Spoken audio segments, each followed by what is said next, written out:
Ողջույն սիրելիներս, այսօր պատրաստում ենք յուրահատուկ եւ շատ համեղ աղցան,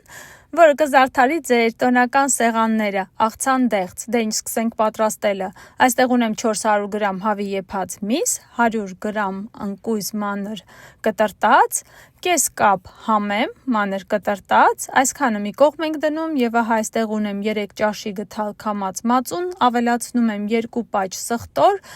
ճզմած վիճակով, այնուհետև կես թեյի գթալ սև պղպեղ, կես թեյի գթալ խմելի սունելի և 1 թեյի գթալ աղ, այսքանը բոլորը միասին մի լավ խառնում ենք, որպեսզի բոլորը լավ խառնված լինեն, այնուհետև ավելացնում ենք մնացած զանգվածին։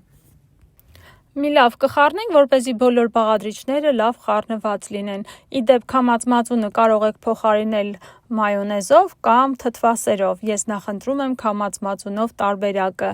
Քամած մածունով ավելի խիտ է լինում եւ եթե օգտագործելու եք թթվասեր կամ մայոնեզ, կարող եք ավելի քիչ քանակությամբ ավելացնել։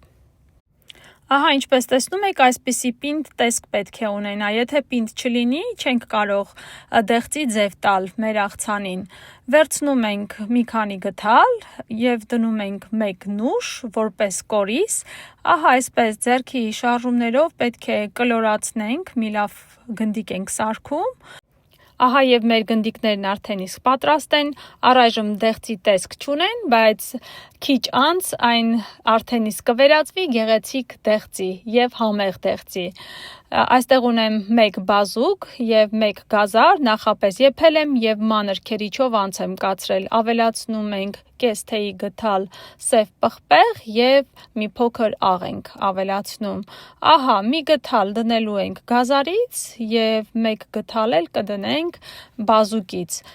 Իրար վրա շատ չենք դնում, ահա այսպես կողքերով ենք տարածում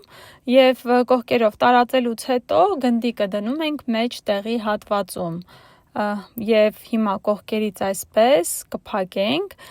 բայց ձեռքի շարժումներով ահա այսպես ավելի վերև ենք բարձրացնում եւ գնդիկը այնպես ենք անում, որպեսզի ծածկված լինի։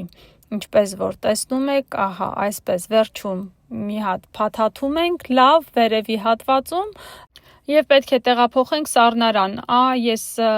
այսպես լավ փակում եմ, քանի որ սառնարան պետք է տեղափոխենք, ավելի հերմետիկ փակված լինի։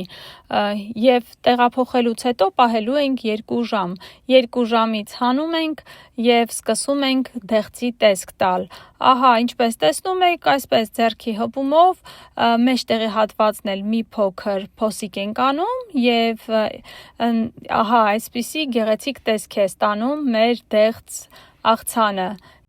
Սիրելիներս, դուք էլ պատրաստեք հենց այս բաղադրատոմսով, անչափ համեղ է ստացվում եւ նաեւ կգեղեցկացնի ձեր տոնական սեղանները։ Վերջում տերևներով զարդարում ենք եւ արդեն իսկ ավելի իսկական դեղցի տեսք է ստանում մեր աղցանը։ Եթե հավանեցիք տեսանյութը, խնդրում եմ մի մոռացեք սեղմել լայք, եթե առաջին անգամ եք ալիքում, բաժանորդագրվեք եւ սեղմեք զանգակ կոճակին։ Ցտեսություն, կհանդիպենք շուտով։